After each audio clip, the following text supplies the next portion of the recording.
Good morning! O diba tingnan nyo naman, napakaganda talaga ng bungad ngayong umaga mga mamshi. Nakakatuwa naman dahil sobrang dami ko nga naipon ngayong buong linggo. Iba mga mamshi, marami rin ba kayong naipon ngayong buong linggo na may pasok? Ako araw-araw talaga ako nag-iipon. Kaya ayan, yan ang resulta.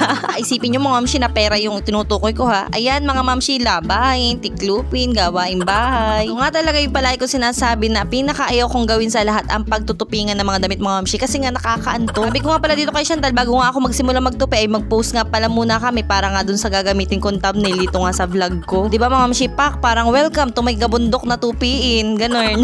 Itong mga tutupiin ko nga ngayon mga mamshi ay bukod pa nga dun sa nakasampay na pinakita ko sa inyo kanina. Dahil yun ay mga nilabhan ko nga kagabi. Ba naman nga talaga magugulat ka na lang dito kay Chantal at bigla-bigla na nga lang sumasayaw ng gatong yo yo yo yo yo yo yo yo. Tapos nga aba ay marunong na nga rin magpasa sa akin. Nakabilis nga talaga maka-adapt ngayon ng mga bata. Na napanood lang nga niya sa TikTok ay ngayon ginagaya-gaya na nga niya. Hala sige Angelica, aliwin mo muna ang sarili mo bago ka magtupi at talagang aantukin ka na naman nga mamaya. Kung sa napakadami ko nga mga mamshing na ipon na tupiin ay ganun nga din yung labahin ko sa loob nga ng isang linggo. Hindi ko na nga din kasi nagagawa na pagkalabas ko nga ng school ay nakakapagtupi ako ng mga nalabahan ko ng gabi. Dahil nga nito mga nakarang araw ay pagod na pagod nga mga mamshi ang katawan lupa ako dahil nga sa dami namin kailangan ipasa sa school. Kailangan nga namin maihabol at ma-accomplish dahil nga next week ay final exam na nga namin mga mamshi.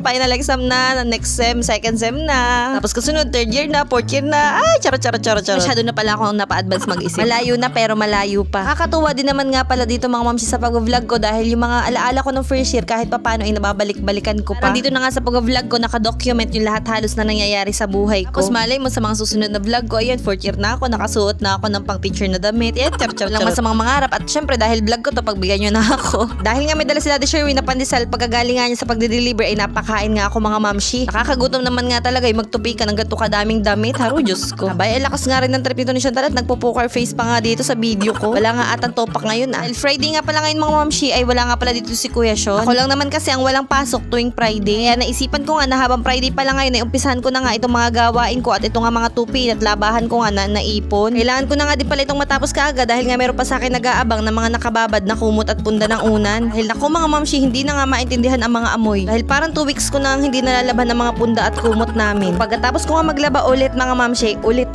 as in ulit. Ay ito na nga, pininaw ko na nga muna yung mga ibang tuyong damit dahil wala na nga space na mapagsasampayan. Deral na nakakapagod naman nga dahil yung tipong may nakasampay pa ay aalisin mo na kaagad bago may ipapalit ka na ulit na bago. Tapos ayan, charan, may bagong set na naman nga tayo ng sinampay mga mamshi. Tapos syempre yung mga bago na pinaw natin, di bagong set na naman yun ng mga tupiin. Ang saya, di ba?